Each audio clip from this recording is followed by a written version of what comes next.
ओम श्री शक्ति नमः। ओम श्री शक्ति नमः। ओम श्री शक्ति नमः। ओम श्री शक्ति नमः। ओम श्री शक्ति नमः।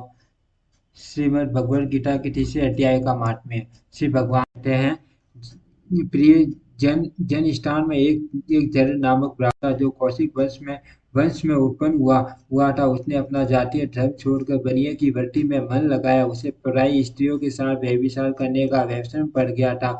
वह सदा जुआ खेलता, शराब पीता और शिकार खेलकर जीवों की हिंसा किया करता था।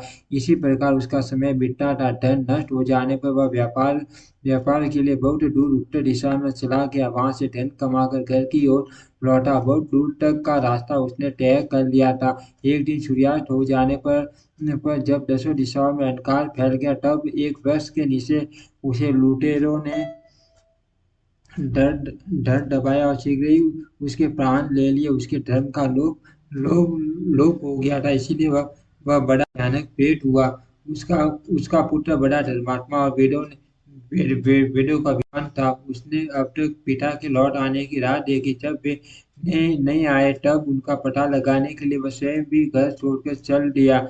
वह प्रतिदिन खोज करता, मगर राहगीरों से पूछने पर भी उसे उनका कुछ समाचार नहीं मिलता।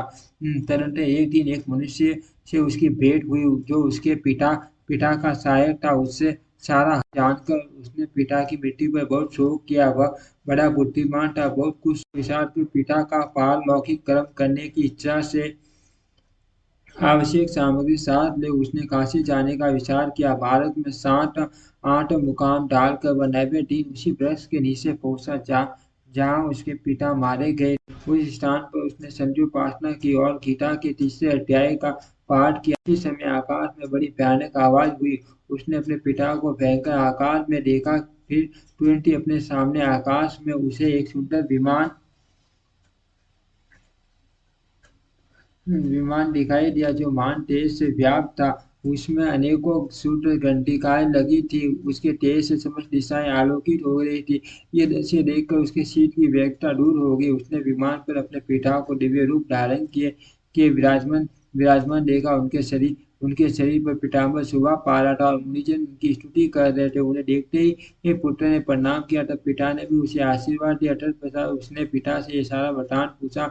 उसके उत्तर में पिता ने सब बता के इस प्रकार कहना आरंभ किया, बेटा, दैववश मेरे निकट गीता के तृतीय अध्याय का पाठ करके आपने इस शरीर के द्वारा किए हुए दुष्ट संयज कर्म बंधन से मुझे छुड़ा दिया। अतः अब घर लौट आओ, क्योंकि जिसके लिए आप काशी जा रहे हो, वह प्रयोजन इस समय तृतीय अध्याय के पाठ से ही सिद्ध हो गया। पिता के युग कहने पर पुत्र ने पूछा, तात मेरे हित का उपदेश दीजिए तथा और कोई कार्य मेरे लिए करने योग्य हो बतलाइए। तब पिता ने उसे कहा, अनंत, आपको यही कार्य फिर करना है। मैंने जो कर्म किया है वही मेरे भाई ने भी किया था। इससे वे घोर नरक में पड़े। उनका भी आपको उद्धार करना चाहिए तथा मेरे कुल के और भी जितने लोग नरक में पड़े हैं उन सबका भी आपके द्वारा उद्धार हो जाना चाहिए। यही मेरा मनोरथ है। बेटा, जिस साधन के द्वारा आपने मुझे संकट से छुड़ाया है, उसी का अनुष्ठान औरों के लिए भी करना उचित है। उसका अनुष्ठान करके उससे होने वाला पुण्य उन नार की जीवों को संकल्प करके दे दो। इससे वे समस्त पूर्वज मेरी तरह यातना मुक्त हो सर्वकल्प काल में ही सिद्धों के परम पद को प्राप्त हो जाएंगे। पिता का यह संदेश सुनकर पुत्र ने कहा, तात, यदि ऐसी बात है तो आपकी भी ऐसी ही रुचि है तो मैं समस्त नारी की जीवों का नरक से उद्धार कर दूंगा। यह सुनकर उसके पिता बोले, बेटा, मस्तु, आपका कल्याण हो। अत्यंत प्रिय कार्य संपन्न हो गया। इस प्रकार पुत्र को आश्वासन देकर उसके पिता भगवान विष्णु के परम धाम को चले गए। तत्पश्चात वह भी लौटकर जल स्थान में आया और परम सुंदर भगवान श्री कृष्ण के मंदिर में उनके समक्ष बैठकर पिता के आदेशानुसार गीता के तीसरे अध्याय का पाठ करने लगा। उसने नार की जीवों का उद्धार करने की इच्छा से गीता 5 जनी सारा पुण्य संकल्प करके दे दिया। इसी बीच में भगवान विष्णु के दूत यातना भोगने भोगने वाले नार की जीवों को छुड़ाने के लिए यमराज के पास गए। यमराज ने नाना प्रकार के सत्कारों से उनका पूजन किया और कुशल पूछी। वे बोले, धर्मराज, हम लोगों के लिए सब और आनंद ही आनंद है। इस प्रकार सत्कार करके पीटे लोक सम्राट परम बुद्धिमान यम ने विष्णु दूतों से यमलोक में आने का कारण पूछा। तब विष्णु दूतों ने कहा, यमराज, शेष शैया पर शयन करने वाले भगवान ने हम लोगों को आपके पास कुछ संदेश देने के लिए भेजा है। भगवान हम लोगों के मुख से आपकी कुशल पूछते हैं और यह आज्ञा देते हैं कि आप नरक में पड़े हुए समस्त प्राणियों को छोड़ दें। अभी तेजस्वी भगवान विष्णु का आदेश सुनकर यम ने मस्तक झुकाकर उसे स्वीकार किया और मन सोचा तत्पश्चात मंदोन्मत्त नार की जीवों को नरक से मुक्त देखकर उनके साथ ही वे भगवान विष्णु के पास स्थान को चले। यमराज श्रेष्ठ विमान के द्वारा जहाँ से सागर है वहां जहाँ पहुंचे उसके भीतर कोटि कोटि सूर्यों के समान कांतिमान नील कमल दल के समान श्याम सुंदर लोकनाथ गुरु श्री का उन्होंने दर्शन किया। भगवान का तेज उनकी छाया बने हुए नाग के फलों की मणियों के प्रकाश से दुगना हो रहा था। वे आनंद युक्त दिखाई दे रहे थे। उनका हृदय प्रसन्नता से परिपूर्ण था। भगवती लक्ष्मी अपने सरल चितवन से प्रेम पूर्वक उन्हें बारंबार न्याय रही थी। चारों ओर योगी जन भगवान की सेवा में खड़े थे। उन योगियों की आंखों के तारे ध्यानस्थ उनके कान निश्चल प्रतीत होते थे। देवा इंद्र अपने विरोधियों को परास्त करने के उद्देश्य से भगवान की स्तुति कर रहे थे। ब्रह्मा जी के मुख से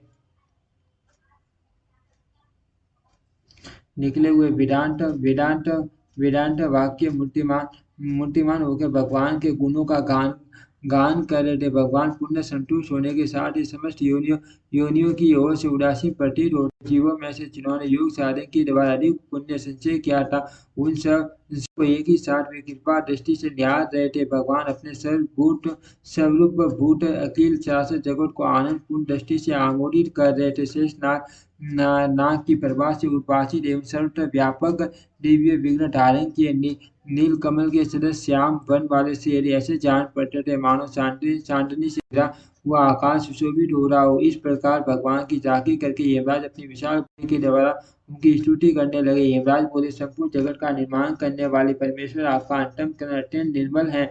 आपके मुख से वेदों का प्रादुर्भाव हुआ है। आप ही विश्व स्वरूप और इसके विधायक वर्मा हैं। आपको नमस्कार है। अपने बल और वेग के कारण जो अत्यंत दुर्गर्ष प्रतीत होते हैं ऐसे दानवेंद्रों का अभिमान छूल करने वाले भगवान विष्णु को नमस्कार है। पालन के समय सत्व में शरीर धारण करने वाले विश्व के आधारभूत सर्वव्यापी श्री हरि को नमस्कार है। समस्त देहधारियों की पाठक राशि को दूर करने वाले परमात्मा को प्रणाम है। जिनके ललाटवर्ती नेत्र खुलने पर भी अगली आग की लपटें निकलने लगती हैं। रुद्र रूपधारी भगवान परमेश्वर को नमस्कार है। आप संपूर्ण विश्व के गुरु आत्मा और महेश्वर है। अतः समस्त वैष्णव जनों को इस संकट से मुक्त करके उन पर अनुग्रह करते हैं। आप माया से विस्तार को प्राप्त हुए अखिल विश्व में व्याप्त होकर भी कभी माया अथवा उससे उत्पन्न होने वाले गुणों से मोहित नहीं होते। माया तथा माया चिन्हित गुणों के बीच में स्थित होने पर भी आप पर उनमें किसी का प्रभाव नहीं पड़ता। आपकी महिमा का अंत नहीं है, क्योंकि आप असीम हैं। फिर आप वाणी के विषय में कैसे हो सकते हैं? तो मेरा मौन रहना ही उचित है। इस प्रकार स्तुति करके यमराज ने हाथ जोड़कर कहा, जगत गुरु, आपके आदेश से जीवों को गुण रहित होने पर भी मैंने छोड़ दिया। अब मेरे योग्य और जो कार्य हो उसे बताइए। उनके योग कहने पर भगवान मधुसूदन मेघ के समान गंभीर वाणी द्वारा मानो अमृत रस से सिंचते हुए बोले, धर्मराज, आप सबके प्रति समान भाव रखते हुए लोगों का पाप से उद्धार कर रहे हैं। आप पर देहधारियों का भार रखकर मैं निश्चित हूँ। आप अपना काम करो, अपने लोग को लौट जाओ। यो कहकर भगवान अंतर ध्यान हो गए। यमराज भी अपनी पुरी को लौट आए तथा वह ब्राह्मण अपनी जाति की और समस्त नार के जीवों का नरक से उद्धार करके स्वयं भी श्रेष्ठ विमान पर से विष्णु धाम को चला गया। ओम श्री शक्ति नमः। ओम श्री शक्ति नमः। ओम श्री शक्ति नमः। ओम श्री शक्ति